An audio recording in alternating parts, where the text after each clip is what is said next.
El cierre de los ingenios se produce durante la dictadura de Onganía casi enseguida.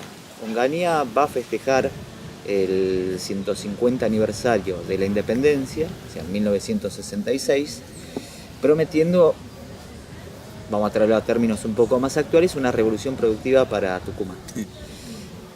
Un mes después, 22 ingenios quedan afuera. O sea, multipliquemos eso por la cantidad de familias que trabajaban del ingenio, más la cantidad de personas que vivían de lo que estos tipos compraban, más nada, todo lo que ese circuito generaba para el resto del país.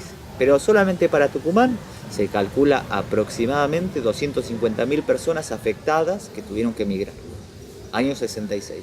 Eso lo que produjo fue una serie de movilizaciones a los ingenios, al centro de Tucumán, un montón de lugares que terminaron en un montón de asos. O sea, como fue el cordobazo, el mendozazo, el rosariazo, qué sé yo. En Tucumán se produjeron hechos similares durante el 68 y el 72. Una de las curiosidades que yo no la conocía y la descubrí leyendo un libro que creo que se llama Tucumanazos, es que uno de los que cae en desgracia, uno de los interventores, periodo de dictadura, uno de los interventores que había mandado el gobierno nacional, que lo renuncian casi enseguida, fue Videla. O sea, Videla duró en Tucumán nada, meses. Después a nivel nacional duró 5 años, pero no pudo soportar la presión que significaba en ese momento Tucumán. Eso se trató de recomponer con bastante éxito en el 73, con la convocatoria de elecciones. Primero la de Cámpora y después la de Perón.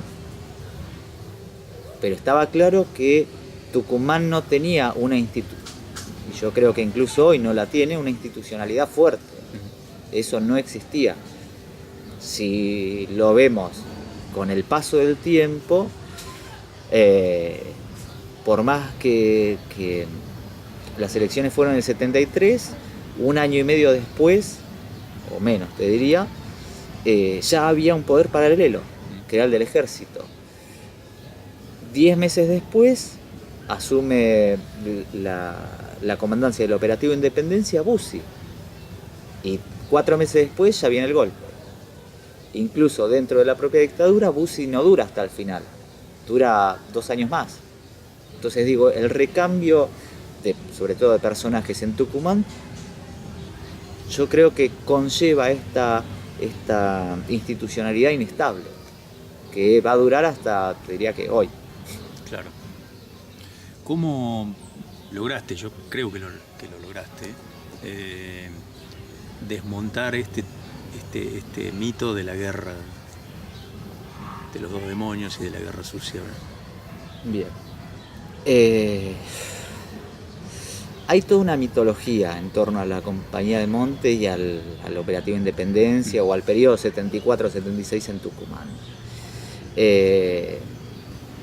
En primer lugar, no hubo, o no está demostrado, por lo menos, esa existencia de dos demonios, que bueno, para los militares a veces son 3, a veces es 1, va cambiando, pero la teoría más conocida es que había 2 demonios y que la intervención, expliquémosla primero.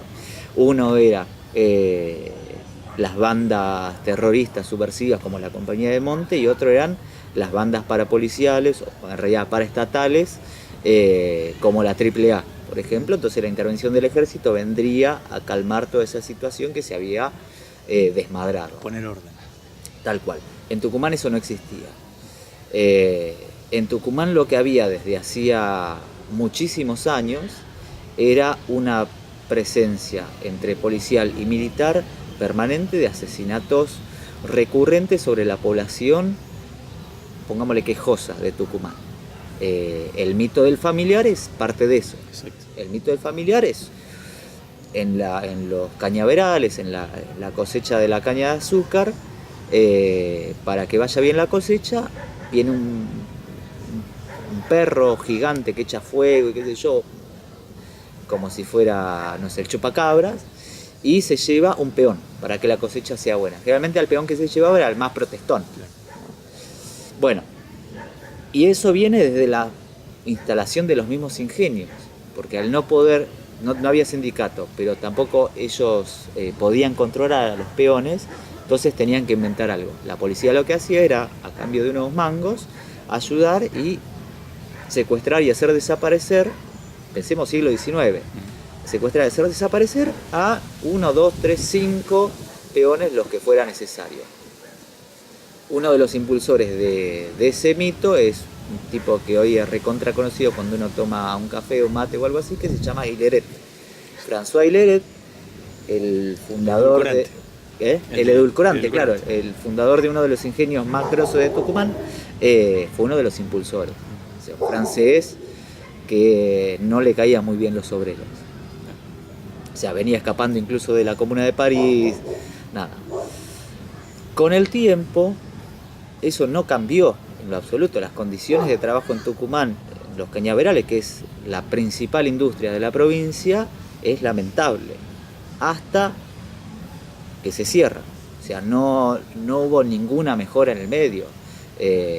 Los obreros azucareros hicieron huelga contra Perón en el 49, sí. Después le hicieron huelga en el 74 ya a Isabel. Digo, no tienen ningún problema hacer huelga. Y el sindicato que por fin lograron tener, perdieron la personería casi enseguida con Perón. O sea, Perón les dio la personería y enseguida se las quitó. Y la persecución a todos los que serían los comités de base, delegados de base, de surco, de ingenio, y eso fue permanente. O sea, no hubo en ese sentido ninguna ruptura con la dictadura.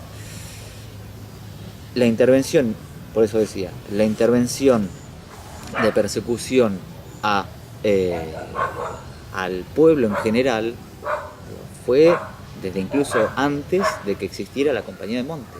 O sea, el cierre de los ingenios es eso. Hilda Guerrero de Molina era una señora que se manifestaba en defensa del puesto de trabajo de su marido y la asesinan las fuerzas represivas en una de estas movilizaciones durante la dictadura de Onganía. Y así unos cuantos más. Entonces, ese asesinato permanente al pueblo ya venía incluso antes de la aparición de la Compañía de Monte. Se profundiza muchísimo más con la intervención del ejército durante el operativo Independencia.